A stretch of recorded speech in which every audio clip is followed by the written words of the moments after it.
fazer a leitura, irmãos, da Palavra de Deus, que se encontra no Evangelho segundo João.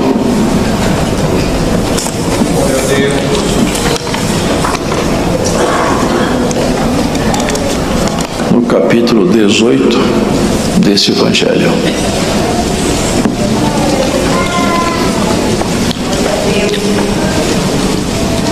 Glória a Jesus. Glória a Deus.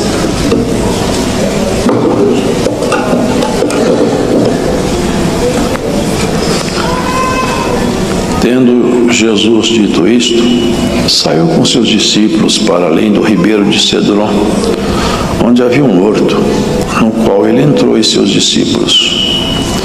E Jesus e Judas, que o traía, também conhecia aquele lugar, porque Jesus muitas vezes se juntava ali com seus discípulos. Tendo, pois, Judas recebido a corte e oficiais dos principais sacerdotes e fariseus, veio para ali com lanternas e achotes e armas. Sabendo, pois, Jesus todas as coisas que sobre ele haviam de vir, adiantou-se e disse-lhes: A quem buscais?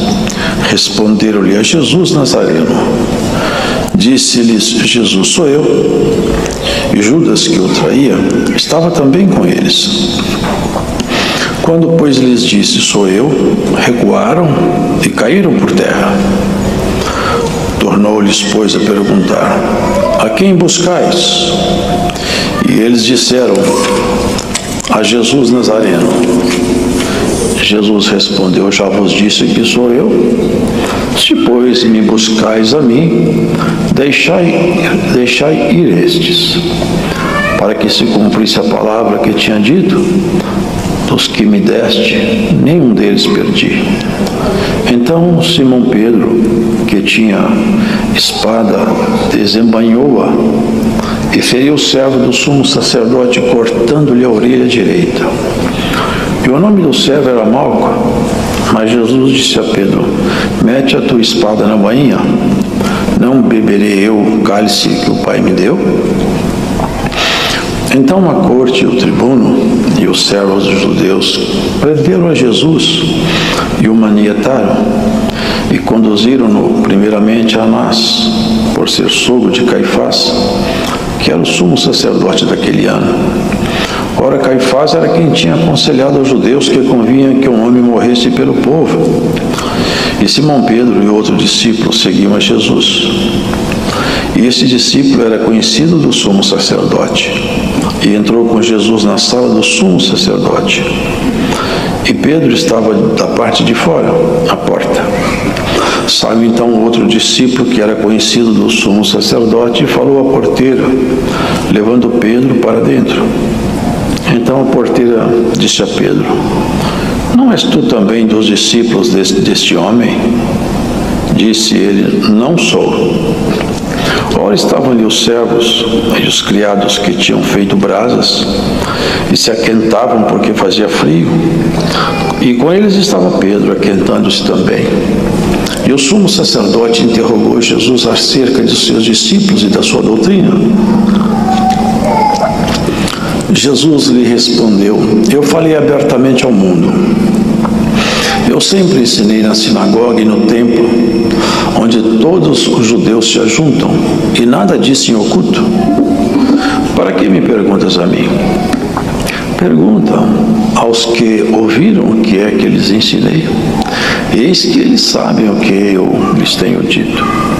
E tendo dito isto, um dos criados que ali estavam deu uma bofetada em Jesus, dizendo: Assim respondes ao sumo sacerdote. Respondeu-lhe Jesus: Se falei mal, dá testemunho do mal. E se bem, por que me feres? E Anás mandou o maniatado ao sumo sacerdote Caifás. E Simão Pedro estava ali e aquentava-se. Disseram-lhe, pois: Não és também tu um dos seus discípulos? Ele negou e disse: Não sou. E um dos servos do sumo sacerdote, parente daquele a quem Pedro cortara a orelha, disse: não tive eu no horto com ele? E Pedro negou outra vez, e logo o galo cantou. Depois levaram Jesus da casa de Caifás para a audiência, e era pela manhã cedo. E não entraram na audiência para não se contaminarem, mas poderem comer a Páscoa. Então Pilatos saiu fora e disse-lhes: que acusação trazeis contra este homem? Responderam e disseram-lhe: se este não fosse malfeitor, não te entregaríamos. Disse-lhe, pois, Pilatos: levai-o vós e julgai-o segundo a vossa lei. Disseram-lhe então os judeus: a nós não nos é lícito matar pessoa alguma, para que se cumprisse a palavra que Jesus tinha dito, significando de que morte havia de morrer. Tornou, pois, a entrar Pilatos na audiência, e chamou a Jesus e disse-lhe: tu és o rei dos judeus? Respondeu-lhe Jesus: tu dizes isto de ti mesmo? Ou disseram-te outros de mim? Pilatos respondeu: porventura sou eu judeu? A tua nação e os principais dos sacerdotes entregaram-te a mim. Que fizestes? Respondeu Jesus: o meu reino não é deste mundo. Se o meu reino fosse deste mundo, pelejariam os meus servos para que eu não fosse entregue aos judeus. Mas agora o meu reino não é daqui. Disse-lhe, pois, Pilatos: logo tu és rei. Respondeu Jesus: tu dizes que eu sou rei. Eu para isso nasci e para isso vim ao mundo, a fim de dar testemunho da verdade. Todo aquele que é da verdade ouve a minha voz. Disse-lhe Pilatos: que é a verdade? E dizendo isto, tornou a ir ter com os judeus e disse-lhes: não acho nele crime algum. Mas vós tendes por costume que eu vos solte alguém pela Páscoa. Quereis, pois, que eu vos solte o rei dos judeus? Então todos tornaram a clamar, dizendo: este não, mas Barrabás. E Barrabás era um salteador. Amém.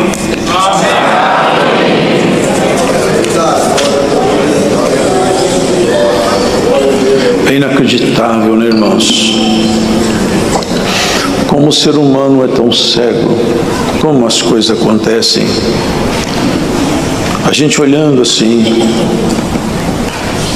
pela leitura, a cena, seria inacreditável que os homens agissem dessa maneira, porque era tão evidente a natureza de Jesus, as suas obras, o seu falar, a sua conduta, o seu caráter, o seu jeito de ser, de agir. Não era possível, irmãos, que esses homens tivessem o coração assim tão duro para ignorar tudo isso aí e passar por cima de todas as obras que eles escutaram, parte das quais alguns viram. É inacreditável que o homem se endureça tanto desse jeito.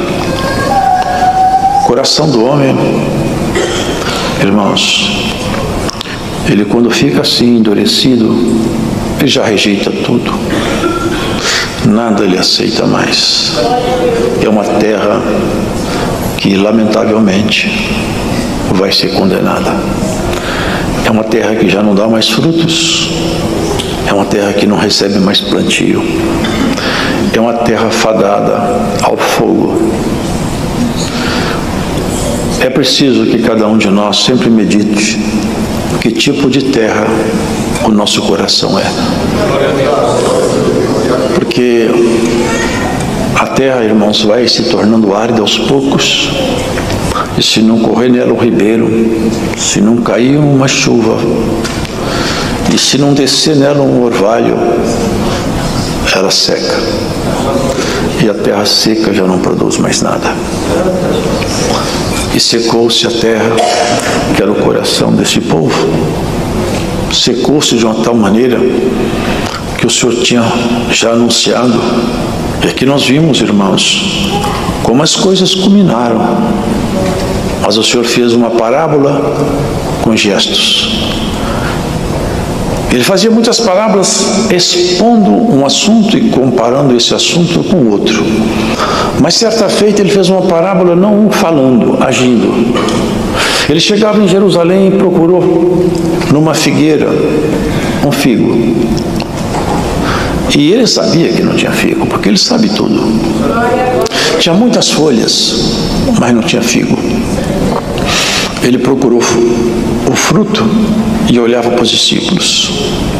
Não achou. Claro, ele sabia que não tinha. Ele falou para aquela figueira: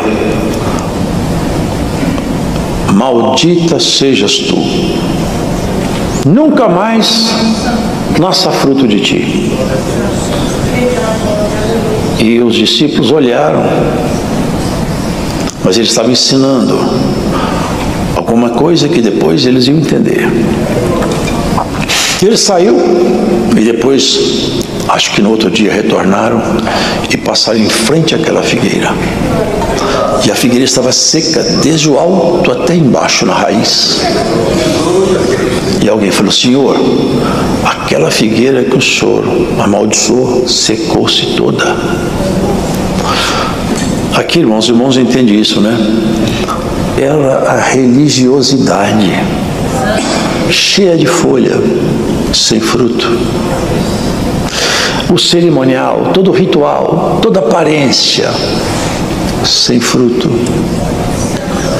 Deus não quer, irmão, religiosos. Ele quer pessoas transformadas pelo Espírito dele. Religiosos sempre tiveram por aqui. E havia tantos. Exatamente, os religiosos não eram os ladrões. Não foram as prostitutas. Não foram os cobradores de impostos. Não foram os marginais. Foi a figueira cheia de folha e sem fruto. Foi exatamente a figueira cheia de folhas, sem fruto. Vivemos um mundo onde tem muitas figueiras que não têm fruto, mas têm folhas à vontade. Mas não se come nada de fidedigno, nada que nasça do Espírito Santo. Só folhas. Que no nosso meio tenha frutos em abundância. Em cada um desses galhos aqui. Bendito seja o Senhor. Cristo procura frutos e não folhas. Aos homens bastam as folhas, a Cristo bastam os frutos. Hoje o Senhor está falando conosco que é o fruto em cada um de nós. Não era fácil, irmãos, não era fácil para aqueles discípulos enfrentar toda aquela pressão, mas sabe, irmãos, na estrutura espiritual nossa, há coisas que nós não conhecemos. Nós temos dentro de nossa estrutura espiritual, é como se fosse uma análise do nosso próprio organismo. Se fôssemos fazer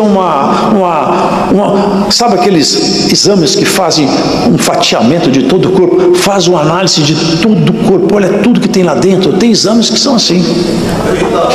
Existem equipamentos médicos que a pessoa entra num túnel e lá eles fazem um scan de tudo que tem dentro do corpo, olha tudo. Acha um tumor, acha uma lesão, está rastreando tudo que está lá dentro. Agora, rastrear o espírito humano, só tem um que faz isso. É aquele que estava ali, se abaixando na condição de um homem e buscando aqueles que aceitassem a sua amizade. E você que escuta essa palavra hoje, o Senhor Jesus te chama para ser amigo dele. Seja amigo de quem pode realmente e ama a você acima de tudo. Deus nos ama apesar de nós mesmos. Amar as pessoas boas é tão fácil, mas amar uma pessoa cheia de problema é tão difícil. Amar uma pessoa cheia de defeito é tão difícil. E perante os olhos de Cristo, nós somos, passado nesse scan espiritual, um corpo cheio de tumor, cheio de problema. O nosso espírito está cheio de coisas que não são boas. Ainda que hajam pessoas que se acham tão bons que são capazes de julgar e condenar todo mundo. Mas um homem espiritual, uma mulher sábia, ela não faz isso. Ela pede sempre misericórdia. Esse dia foi um dia difícil, irmãos, para os discípulos. As coisas fecharam, culminaram num momento que não era bem isso que eles queriam, mas era bem isso que Cristo desejava. Incrível, não é? Jesus Cristo desejava isso. Ele veio para isso. Ele veio exatamente isso. Ele foi aqui no lugar chamado Getsemane, que é a prensa do azeite. Não é por acaso. As prensas que apertam a azeitona até sair dela o azeite todo. Ele veio aí para isso mesmo, para esse dia, para culminar tudo ali, porque ele tinha que pagar a nossa conta. Foi para lá. Judas andou com ele, viu os milagres que ele fez, ouviu as palavras de sua boca, viu os seus gestos, seu olhar calmo, seu amor incondicional. Mas ele era ladrão.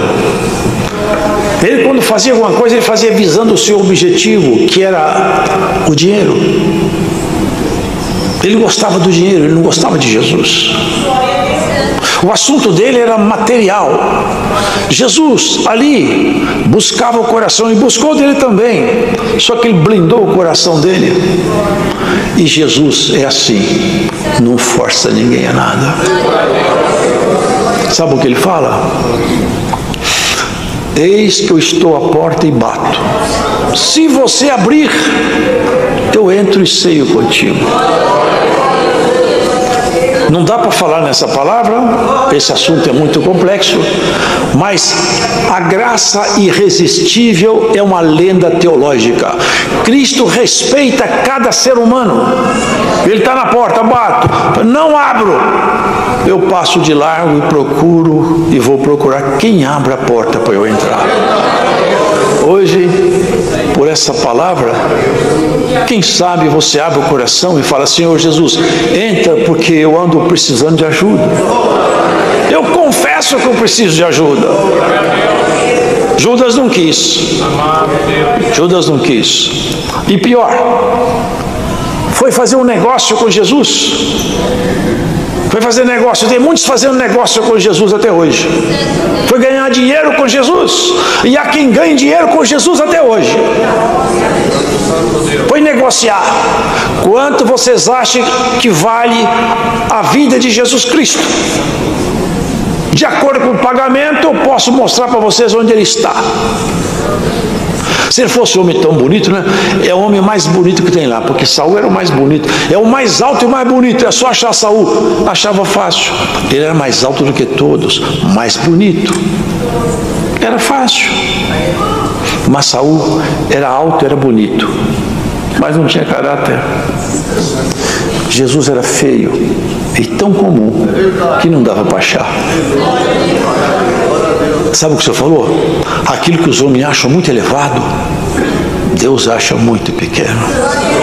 E aquilo que os homens não dão valor nenhum, o Senhor ama. A simplicidade, o gesto simples, o amor genuíno, a palavra de afeto, isso tem peso de ouro. O homem gosta de aparência. O ser humano vive de aparência. Ele aparenta até felicidade que ele não tem, de tão louco que ele fica, para mostrar o que ele não é. Há quem se faça rico sendo pobre. E há quem é rico e se passa por pobre para se misturar com todo mundo. E bem-aventurado é aquele que entende a graça de Jesus Cristo, porque é isso que o Senhor veio fazer. Veio nos unir com Ele e abaixar o nosso ego, até que ele fique tão baixo que o Senhor possa então aproximar-se mais de nós e trazer o que é dele para nós. À medida que o convívio nosso com ele vai aumentando, esses problemas estruturais nossos vão... Porque vocês imaginam uma pessoa escalando. Eu vi uma fotografia de um ser humano, ele escalava uma rocha íngreme, mas era uma coisa absurda. Ele era um pontinho perdido na rocha. Então ele crava na rocha, nas ranhuras da rocha, um pino, e depois ele fixa ali uma corda e se sustenta naquela corda. Assim ele faz escalada. Vocês imaginam o alpinista que fixou o pino e o pino não estava firme. Quando ele apoia, o pino salta. Se ele não tiver um outro pino sustentando, ele estatela-se lá embaixo. Assim é o ser humano. Ele acha que ele tem muitos pinos que estão bem fixados, mas não estão. Pedro fixou um pino bem fixado. Ele falou: eu dou minha vida por ti, Jesus. Mas o pino de Pedro não estava bem fixado. Judas negociou, Senhor, 30 moedas de prata. Eu já tive a oportunidade de ler quanto que valia isso. Vale o preço de um lote. Não dá nem para conocer, nem a casa não vale, só o lote. 30 moedas de prata. Acertou com os magistrados. As folhas sem fruto, a folhagem sem fruto avaliou Jesus. 30 moedas de prata. Os homens simples, igual. Vocês lembram daquele homem lá? Que ele era um homem pequenininho. Ele queria ver Jesus e não dava porque a multidão era muito grande e ele era pequeno. Eu já sei o que eu vou fazer. Vou subir em cima de uma árvore. Quando ele passar, eu vou ver ele cá de cima, lá embaixo. Mas que eu vou ver esse homem, eu vou. Porque a fama dele mexeu com o meu coração. E ele subiu em cima da árvore. O nome dele era Zaqueu. Ficou lá de cima olhando. Quando Jesus passava, eu vi o rosto desse homem. Quando Jesus passava debaixo da árvore, parou. Ô Zaqueu, desce daí. Você está tão interessado em me conhecer que eu vou lá na sua casa, nós vamos ser amigos. Vocês percebem, irmão? Hoje você vai chamar alguém aqui de amigo. Aqui, longe, onde você estiver. Cristo te põe um anel de amigo no dedo. Glórias a Jesus. E te chama para perto dele. Você que está longe, aproxima. E você que já esteve perto, ficou longe. Dá para nós fazer um acordo de paz hoje na pregação dessa palavra? Te pergunto, rei. Glórias a Jesus. Você foi para tão longe, agora está tudo tão estranho. Estão escuros os caminhos e a estrada sua anda muito escurecida. Volta para a luz. Os filhos da luz andam na luz. Os filhos da treva andam na treva. Judas era filho da treva, foi buscar treva. Homens armados, eu vi uma ocasião, acho que isso eram 760 essa corte aqui, 760 da infantaria e 240 de cavalaria. Dá para enfrentar um exército, quase 1000 homens armados para pegar Jesus desarmado. Quase 1000 homens armados até os dentes para encontrar Jesus, que a única coisa que ele fazia era curar enfermo, perdoar pecado, mandar demônio embora e prometer vida eterna. Glórias a Jesus Cristo, porque esse mundo não conhece e nunca vai conhecer quem é Jesus Cristo. Só aqueles a que o coração abre. O senhor bate na porta: eu quero entrar. Eu abro a porta: pode entrar, Jesus. Deus vai entrar em muitos corações na pregação dessa quarta-feira. Aqui longe. Você vai te achar nessa palavra aqui e fora. Judas chegou com seu pelotão seguro, armado, dinheiro no bolso, já estava garantido o dinheiro. Afinal de contas, Jesus, é assim, o inimigo é assim, o ser humano para ele é um lixo, não vale nada. Vocês acham que o inimigo tem preocupação com o ser humano? É descartável, é lixo. Quem dá valor para o ser humano é Jesus Cristo. Ele que veio aqui, irmão, andando no meio dessa coisa horrível que é a miséria humana, foi buscando um, buscando outro. Aquilo que o povo falava: isso aqui não serve para mim, serve. Eu joguei minha rede e busquei uns peixes aí, eu vou escolher os peixes bons. Quem não gosta de mim, eu jogo no mar outra vez. Judas voltou por mar, mas Pedro foi apanhado na rede do Senhor. Eu te peguei, Pedro, na rede, agora se for ensinar você pescar também. Eu sou pescador, você vai virar pescador, e você vai virar pescador também. Você vai virar pescadora também. Vai buscar as almas antes que a trombeta toque, antes que a guerra acabe. Ajude em volta de você. Fala de Jesus Cristo, fala da vida eterna, fala do perdão de Deus, fala do amor de Deus, fala da graça que tomou conta do todo o seu ser, transformou sua natureza, e você já não é um ser humano comum, um homem transformado, uma mulher transformada pela graça de Jesus Cristo. Eu vejo as pessoas falar, graça é o perdão imerecido, é uma palavra tola. Graça é o poder vivo de Jesus Cristo atuando dentro de nós todo o tempo. Transforma, mexe, age, revela, dá dom, levanta o abatido, expulsa demônio, cura enfermidade, sara a doença. É o poder de Deus vivo, atuante. Judas chegou com o seu exército armado para pegar um homem desarmado. A espada não estava na mão, não estava na cintura de Jesus, estava na boca dele. Era da boca dele que os demônios tinham medo. Nunca o diabo olhou na cintura de Jesus para ver o que tinha. Olhava na boca, eu sei quem tu és, Jesus, eu conheço você. Falei, cala a tua boca. E Pedro conheceu também. Vocês lembram? Numa visão, uma revelação.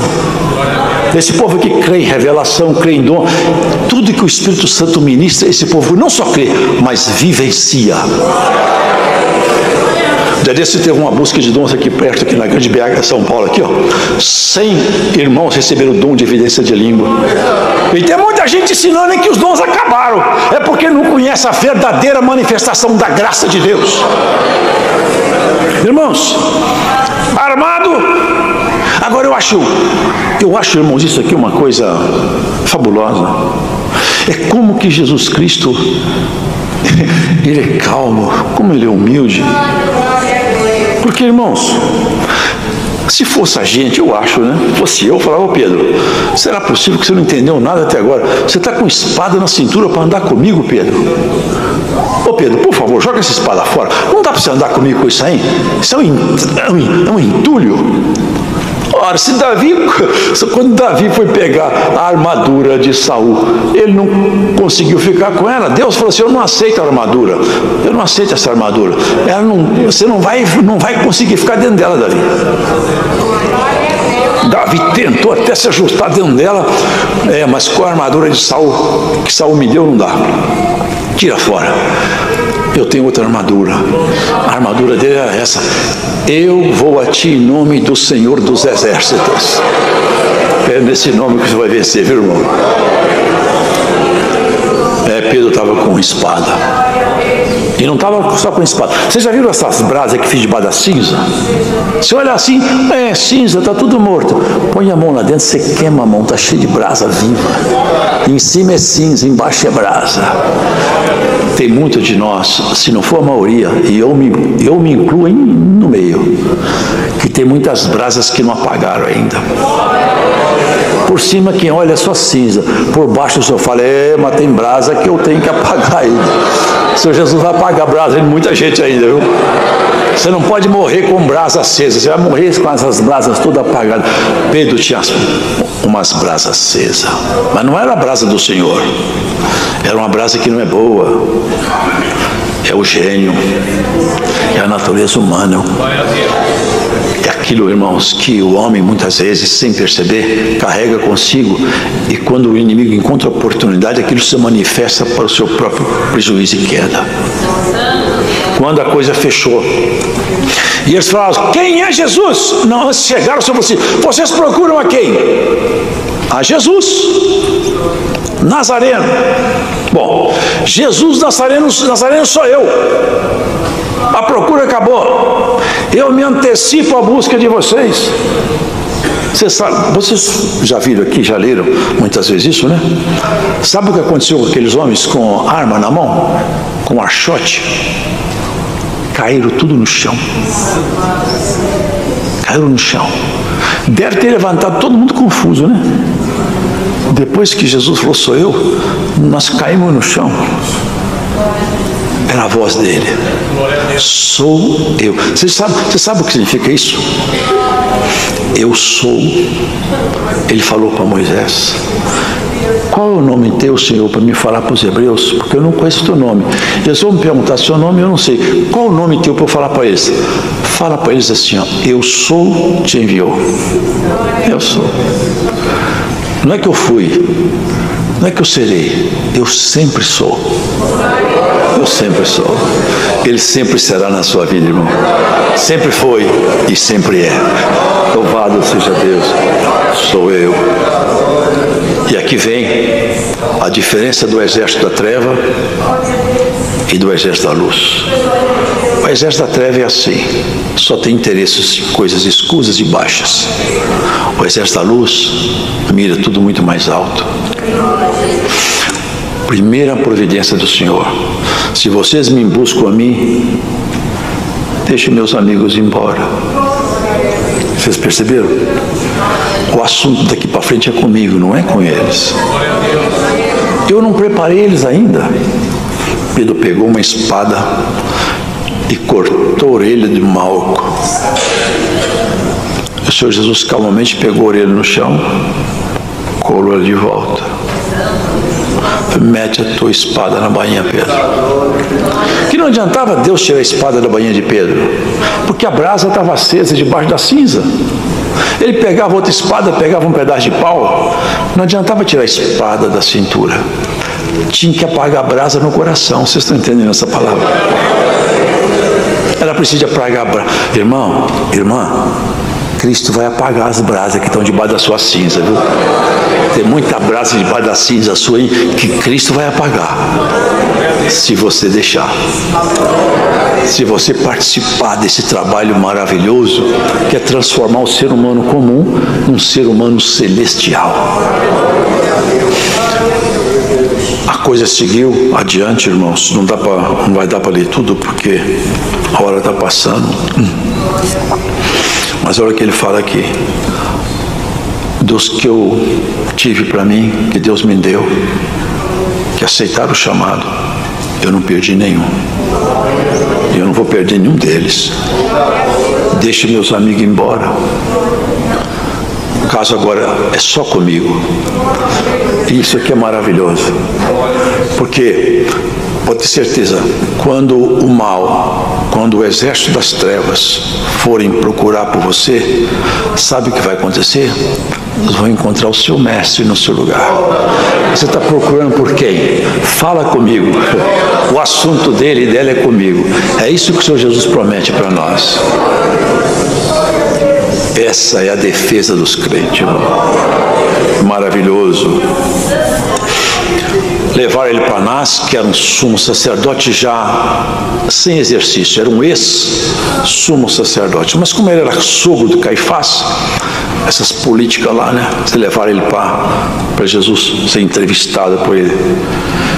E vocês perceberam uma coisa, irmãos? Ele era o sumo sacerdotes que queriam matá-lo, porque todos queriam, mas a palavra tinha que vir do sumo sacerdote. Só que os judeus não podiam matar ninguém, porque estavam debaixo do domínio de Roma. Só Roma podia dar sentença de morte. Então eles tinham que matar pela mão de Roma. Eles condenavam, mas não podia executar a pena de morte, nem a condenação podia sair da boca deles. Estava tudo articulado. Articularam com Pilatos.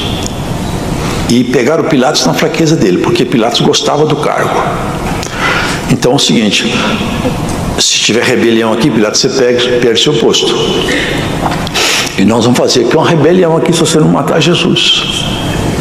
Vocês percebem como o inimigo articula para derrubar as pessoas? Só que dessa vez ele se deu muito mal, porque essa articulação, o Senhor Jesus estava esperando.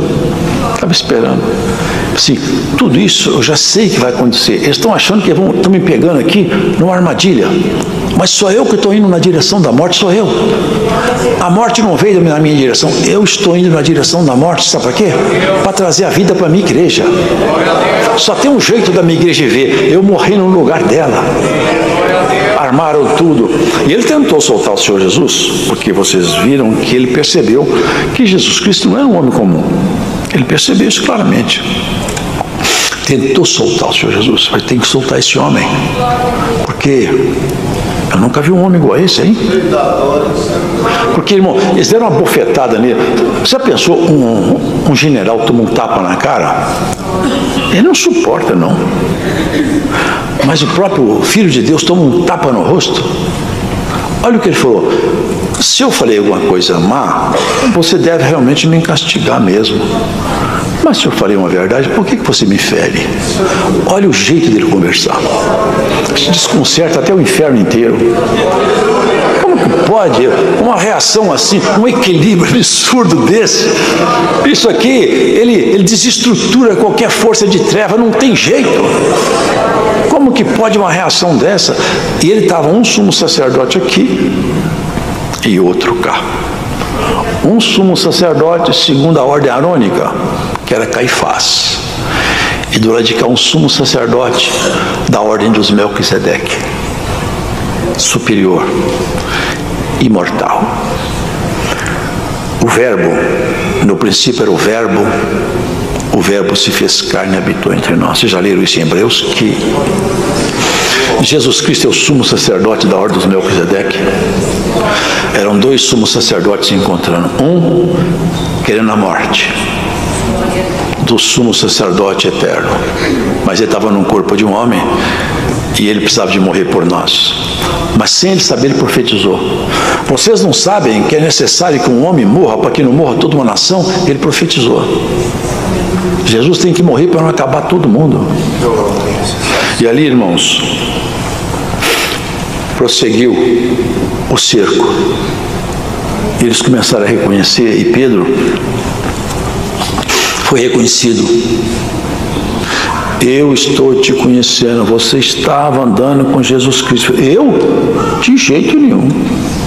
Eu não. Você fala igual a essa gente aí. Não, eu não conheço ele não.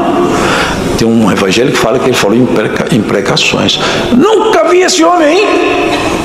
Da terceira vez que ele negou, tem gente que tenta arrumar uma explicação teológica, que foi uma trombeta que eu estou... Irmão, foi um galo mesmo, foi um galo, um animal, empenado, que estava lá de plantão, esperando a ordem de Jesus.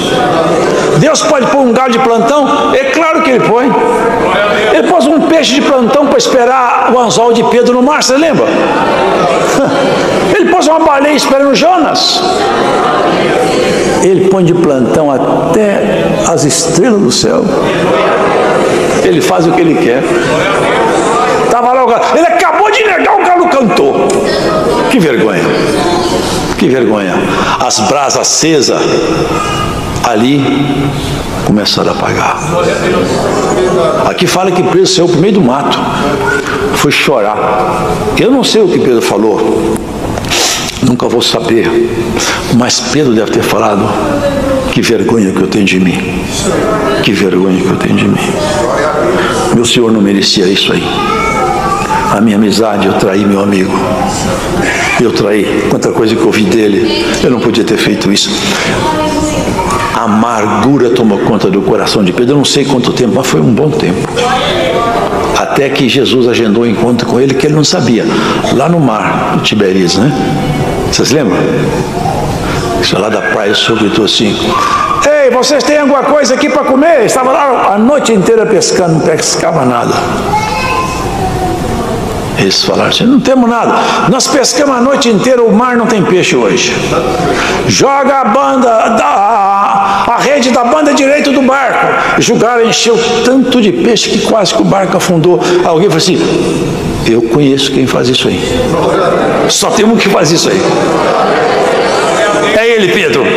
É o senhor, Pedro. Pedro pulou dentro d'água, foi esconder que ele estava nu. Estou com vergonha que eu estou nu. Ele me achou nu lá no Getsemane, agora ele me acha nu no mar. As brasas de Pedro foram apagando, até que Cristo apagou. Irmão, você sabe que foi muita lágrima, que Pedro chorou bastante. Eu não sei quantas vezes Pedro deve ter reprovado a si mesmo. E talvez, quem sabe, cada lágrima gotejava naquelas brasas acesas, e elas foram apagando, até que não tinha mais brasa, só ficou cinza. Cristo vai apagar nossas brasas acesas debaixo da cinza, até só ter cinza aí, e não ter mais um resquício desse homem, dessa mulher antiga, que grita, que fala, que dá ordem, que rejeita, que não concorda com o que Deus faz. Ah, irmão, como é bom quando o homem fala fala, Senhor, o Senhor falou e eu faço o que o Senhor... Eu creio na tua boca, na tua palavra. A tua palavra está acima de minhas ideias, de minhas conclusões. Se o Senhor falar para ir, eu vou. Se o Senhor falar para ficar, eu fico. Eu creio em tudo que o Senhor fala. Isso é a conversão. Já não questiona. Já não questiona. O homem que conhece a Deus, a mulher que conhece a Deus, não questiona, não mede Deus com a régua da sua incredulidade. Acredita, acredita. É para isso, Senhor? É. Eu estou sem dinheiro. É para isso mesmo, eu vou. Não tem saída para mim, você vai criar uma saída? Eu espero. Eu espero. Assim, irmãos, ali no mar, o Senhor deu uma acertada em Pedro. Aqui nós vemos, irmão, não dá mais para continuar, mas os irmãos veem aqui que nesses acertos aqui, nessas conversas na prisão, Pilatos manteve seu cargo. Eu li numa Bíblia, um comentário de uma Bíblia que eu tenho. Lá fala que no ano 36 ou 37, não se tem uma exatidão da data, Pilatos foi deposto do cargo. Se Jesus morreu no ano 33, então quer dizer que foi 3 anos, 4 anos depois. Que negócio mal arrumado que ele fez, hein? Era melhor ele apiar do cargo aquele dia, hein? Glória a Deus. Quem que eu solto? Barrabás. Barrabás era ladrão, salteador, inclusive era assassino. Melhor Barrabás que Jesus.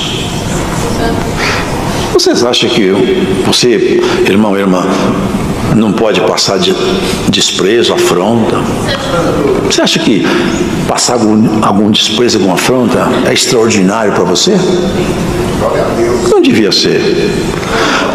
Se Jesus Cristo foi vendido por 30 moedas de prata e trocado por um bandido, dá para nós passar alguma coisa de boca fechada, não dá, irmão? Vale a pena. Afinal de contas, essa amizade, sabe o que ele falou na oração dele? Ô Pai, eu quero que esse povo aqui seja um comigo, igual eu sou um contigo. Vocês entendem isso aí? Que nós vamos ser unidos com Jesus de uma maneira tão maravilhosa, tão intrínseca, tão profundamente enraizado no amor, que nós na glória seremos uma parte integrante com Ele. Se nós pudéssemos, vamos usar uma metáfora, é uma linguagem de comparação. Lá no céu, é um lugar maravilhoso e muito grande. Lá tem um palácio. Eu estou fazendo uma metáfora, uma comparação. Nós vamos morar dentro do palácio. É isso que ele propôs para nós. Vocês vão morar comigo dentro do palácio. Dá para passar alguma coisa, irmão? Dá, irmão. Dá para tomar alguns prejuízos aí? Fica dentro do que foi acordado com você. No mundo tereis aflições. Eu não sou daqui e vocês também não são mais. Quem é daqui não está suportando aflição nenhuma. É assim, ó. A mulher está me amolando, eu largo a mulher, arrumo outro. Meu marido está muito enjoado, eu vou arrumar outro. Eu tenho outros homens por aí no mundo, eu arrumo outro marido. Meu filho está amolando, sai de casa e vai embora. Não tem que pegar fardo nenhum. Joga os fardos tudo fora. O homem e a mulher de Deus, não. Ele pega a cruz dele, põe nas costas e fala, carrego ela até na entrada do céu. Meu marido não está fácil não, mas Jesus Cristo amansa ele. Minha mulher está difícil, mas Cristo pode amansá-la. Eu vou entrar em oração sem parar. Vou bater na porta do céu até o Senhor falar assim, ó, eu cansei de ouvir o Senhor orar. Que ele não vai falar isso nunca, só vocês não entendem, né? Ele vai atender a gente pela insistência. Ninguém mais quer carregar fardo. Tudo que incomoda, larga, larga. Até o convívio. Até o convívio. Ninguém mais quer convívio. Hoje tudo é remoto, o celular. Antigamente, eu falava que tem criancinha que queria ser televisão, que os pais só ficavam olhando para a televisão. Eu acho que hoje tem criança que quer ser celular, porque não tem o olhar do pai. O olhar do pai e da mãe só tem o olhar para o celular. não tem um beijo, não tem um abraço, não tem um aconchego. O pai e a mãe não perguntam como que passou o dia, como foi a escola. Deixa eu ver, minha filha, deixa eu ver o que a sua professora está te ensinando. Você sabe que nós temos que vigiar o que eles estão ensinando nossos filhos na escola? Nós temos o dever de pegar o caderno de estudo dos nossos filhos, pegar qual é o material didático que está na mão dos nossos meninos, e temos que discordar com esse material didático, confrontar com a nossa fé em Jesus Cristo. Temos que fazer isso, irmão. Vigiar sobre nossa casa também. O Senhor Jesus não está aqui mais. Não como corpo humano. Ele está entre nós, porque Ele é Senhor de tudo. Mas não podemos ver seu rosto como aqueles viam, segurar na sua mão como eles seguraram. Mas é muito mais maravilhoso, sabe por quê? Porque pela fé, o galardão seu fica muito melhor. Porque nós cremos sem ter visto, esperamos, aguardamos. Ouve-se falar de guerra e rumores de guerra, pestes, terremoto. Terremoto toda semana tem muitos. Pestilências, fome. O tempo aproxima. E bem-aventurado é quem estiver com a sua veste preparada. Não temas, porque o Senhor é contigo. Não corra da guerra, porque o Senhor não gosta de covarde, hein? Firme teus passos. Tire a espada da sua cintura, e Cristo porá uma espada na tua boca. Deus seja louvado.